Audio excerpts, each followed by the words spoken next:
Hi everyone, my name is Ellen. I'm here because I have a confession to make. As you can see on my arm, I'm not a legit environmentalist. Like some of you, what got me to care was a dying polar bear clinging to a really, really tiny iceberg. But I was 6. My polar bear wasn't even real, and it was just an illustration in a comic book.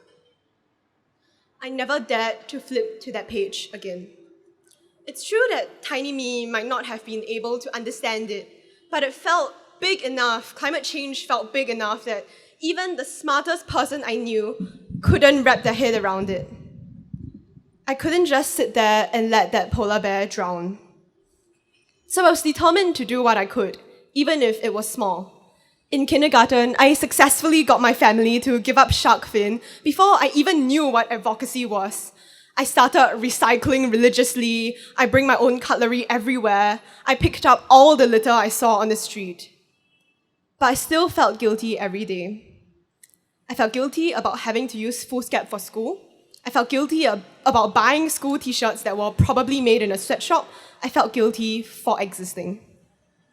Every time I drank something with a plastic straw, I imagined a turtle bleeding to death with that exact same straw up its nose. And this guilt drove me to do more than just what I learned at school. When I wanted to take a step further, I imitated what all the environmentalists online that I saw were doing. So these were all super glamorous people who cycle everywhere in their flowy dresses and they all keep their trash in a tiny mason jar. But when you're born and raised in an inherently consumerist system like ours, I found that it was basically impossible to live like that. Don't try, I've tried. And because I thought that this was the only legit way to be an environmentalist, I felt like a walking waste of resources. If you've ever felt the way I have, you are not alone. If you feel like activism is a scary concept that you are far away from, you are not alone. If you feel powerless, if you feel like you can't do anything, you are not alone. It's not your fault for inheriting this broken system, and just because you have, it doesn't mean you're responsible for creating it, or that you have to bear the burden of solving it entirely. But all of us start somewhere.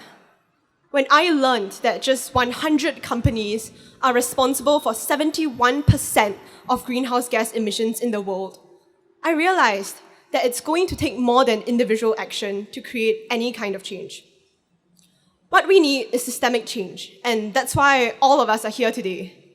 Last year, after I convinced my family to quit shark fin, I emailed the restaurant to take it off their menu. But it wasn't enough. They replied saying, yeah, we're reviewing our menu, but today they still serve shark fin. The truth is that one person is never enough to create the kind of systemic change that we need. If we want anything on that kind of scale to happen, we need the help of every single person in Hong Lim Park today. We can't create large-scale systemic change on our own, but imagine if 100 or even 1,000 of us emailed the restaurant today. We'd know for sure that change would happen.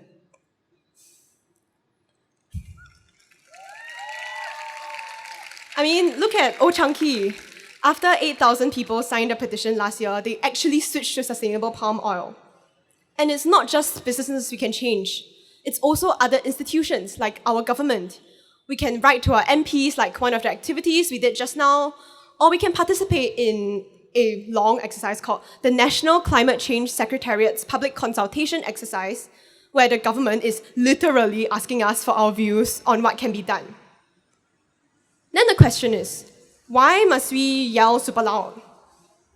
And it's so that the people who have power to create that kind of change can hear us. Because unity is our greatest weapon. I don't think polar bears dying should make you feel guilt or despair the way it made me feel. Rather, I think it is a call to arms. Being sad is letting the system win, because it wins by trying to make you feel responsible for things that you should never be responsible for. We need to take action so that no one else feels guilty about merely existing, because I felt that way once and I would never wish it upon anyone else. Thank you.